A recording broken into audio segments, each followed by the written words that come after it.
Hey guys, today I shall be reviewing Cradle of Filth's fourth album, Midian. And I know lots of you are saying, "Oh Aaron, that's Cradle of Filth Midian. They are allegedly the biggest posers in metal of all time." No, I don't agree with that, obviously, because, I don't know, most modern bands are technically 100 times worse than them. But this album was released in 2000, I believe. And call it what you want. Some people call it black metal. I wouldn't really call it black metal. I'd call it just gothic metal. But, you know, I'd still call it's more heavy and darker than, you know, say Iron Maiden or something. Track listings. First track, At the Gates of Midian. This is just an instrumental opening track, and it's okay, I suppose. I'm not a fan. Cthulhu Dawn. Now, I'm going to be honest, the first four proper tracks, I think, are utter shit. That's probably not very good for an album, and I think the first four proper tracks are utter shit, and considering there's not actually that many tracks on the album, it's a rather small album, track-wise, that's probably not a good thing. It then starts with, I'm not terribly sure how to pronounce this, so do not, bang the comment section. I think I misphrased that, but bang the comment section, if you will, if I don't pronounce this right. Amor e Morte. I do not know how to pronounce that. You cannot scold me for that. Next song, Creatures That Kissed in Cold Mirrors. It's okay, I suppose. Them lyrics feature in the next song, There Goes to the Fog, and that's their obviously the most famous track. And also the music video looks deeply reminiscent of Sleepy Hollow, the movie. I don't get why, but I don't know, just reminds me of Sleepy Hollow. Next is Satanic Mantra. I don't know, there is genuinely only about 2 tracks I think are great tracks on this album. Then the rest are good or shit. That is an okay track, I suppose. Tearing the Veil from Grace. One of the better songs on the album, in my opinion. And Tortured Soul Asylum.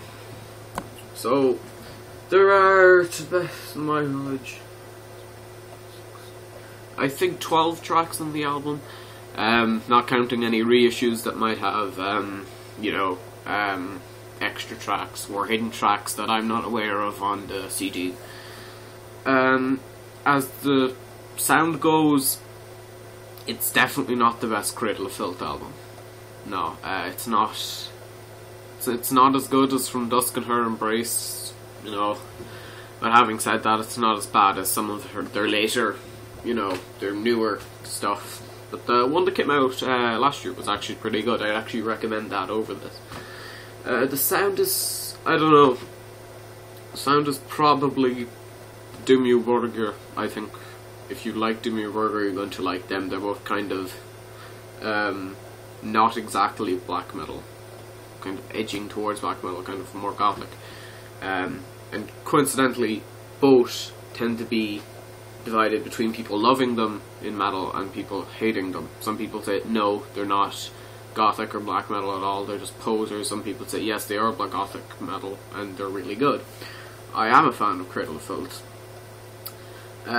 This album, on the other hand, I think this is their mainstream breakout. By mainstream, I don't mean, you don't walk into, Tesco's, and while you're getting your horse burgers, highbrow joke, when you're getting, say, stuff, food and stuff, you won't go here, you put it in your trolley, you're walking down the aisle, and then, Mantra, Tortured Soul Asylum wouldn't come on in, middle of it, or you don't, in the car and you turn on a radio, Her Ghost in the Fog doesn't start playing. So, but this is where they started getting a big following in black metal. And, it's good. Not to say this album is necessarily bad. It's about a slightly above average album. Like I said, not as bad as some of their later stuff, but not good. As a band, Cradle of Filth, I believe there's some from, obviously they are from England, but I'm not sure where. The lead singer, Danny Filth, he's kind of like, how do I describe him? He's kind of like, how Nurgle Nurgle is kind of like Behemoth. Well, yeah, kind of like it wouldn't be complete without him. It would just kind of look out of place without him, because he's kind of like what say Angus Young would be to AC/DC or something. It's, you know, it's very he's kind of the face of the band. And once again, for the, you know, the actual lyrics in the album kind of divided. You know, I'd say the strongest are in Her Ghost in the Fog, but then again, I did kind of I think Danny Filth, I think he's a good vocalist when he's singing, but when he's, you know, when he's, you know, screaming or doing low growls, he's not like others who you can make out their vocals. His is kind of incoherent, so his vocals are at times very hard to make out. But all in all, would I recommend getting this album? Yes. If you're a Cradle of Filth fan, this is probably where you should start. If would I see Cradle of Filth live? Yes, I would see Cradle of Filth live. But I have one huge criticism for this. If you have ever seen, like a couple of weeks ago, a month, maybe, I don't know how long ago, maybe like 2 months ago or something, they played live with two other bands, Godseed and Rotting Christ or whatever, and they were, I don't like to hate on people when they're doing live performances, but they were not very good. It was kind of like Godseed that took that thing, you know, the concert. They were the only two people that made it good. But so I think they are starting to lose a bit of it. I think if they want to, you know, their last year's album kind of took them back, but it didn't really do enough to really, you know, change me around and say, yeah, Cradle of Filth, they're going to be good from now on. But I would recommend getting the album, and I think I'd give it, you know, I'd give it a recommendation. I'd give it a 6 out of 10.